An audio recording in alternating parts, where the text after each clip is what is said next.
निखिल बहुत खुश मिजाज का इंसान था। वह हर किसी से हंसकर बातें करता था। निखिल की ज़िंदगी बहुत अच्छे से गुजर रही थी। कॉलेज में रहकर वह अपनी पढ़ाई पूरी कर रहा था। उसकी लाइफ में सब कुछ ठीक चल रहा था। फिर अचानक उसकी ज़िंदगी में ऐसी लड़की आ गई जिसने उसकी ज़िंदगी को पूरी तरह से बदल कर रख दिया। बल्कि ऐसा कह सकते हैं, उस लड़की ने निखिल की ज़िंदगी में ढेर सारे रंग भर दिए। वह लड़की नहीं बल्कि उसकी ज़िंदगी का सुकून था। वह उससे बहुत प्यार करने लगा था। उस लड़की की निखिल की पहली मुलाकात तब हुई थी जब वह कॉलेज के फंक्शन के लिए अपने दोस्तों के साथ तैयारी कर रहा था। उसी दौरान उस लड़की से निखिल की टक्कर हो गई और पहली ही नज़र में वह उसे देखकर दीवाना हो गया था। वह इतनी सुंदर थी कि निखिल की नज़रें उसके चेहरे से हट ही नहीं रही थी। वह भी निखिल को देखकर मुस्कुरा रही थी। निखिल को वो लड़की पसंद आ गई थी और उसने सोच लिया था कि वह उस लड़की को अपना दोस्त बनाकर रहेगा। निखिल अपनी पूरी कोशिश करने लगा, कहीं से भी करके उसका फ़ोन नंबर मिल जाए ताकि वह उससे बात कर सके। धीरे धीरे वो लड़की भी निखिल को पसंद करने लगी थी। उसके बाद उन दोनों के बीच बातचीत शुरू हो गई।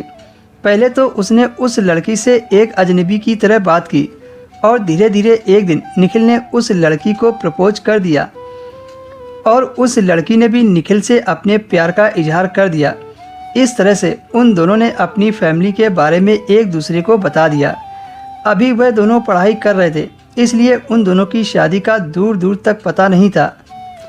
इस तरह से वह दोनों अपनी ज़िंदगी से बहुत खुश थे।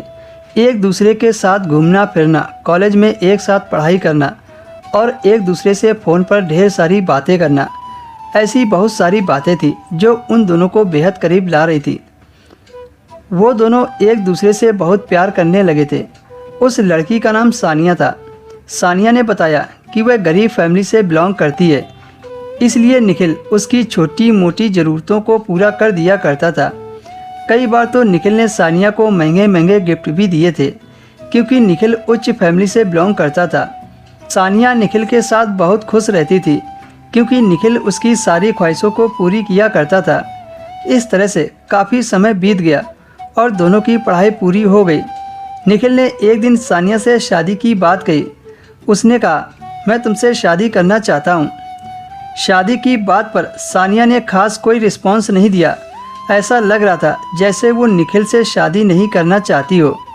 जब भी निखिल सानिया से शादी करने को कहता तो वह कोई ना कोई बहाना बनाकर बात को टाल देती थी और कहती, इतनी जल्दी क्या है, जब हमारे घर वाले शादी को कहेंगे तो हम लोग अपने अपने घर में एक दूसरे के बारे में बता देंगे।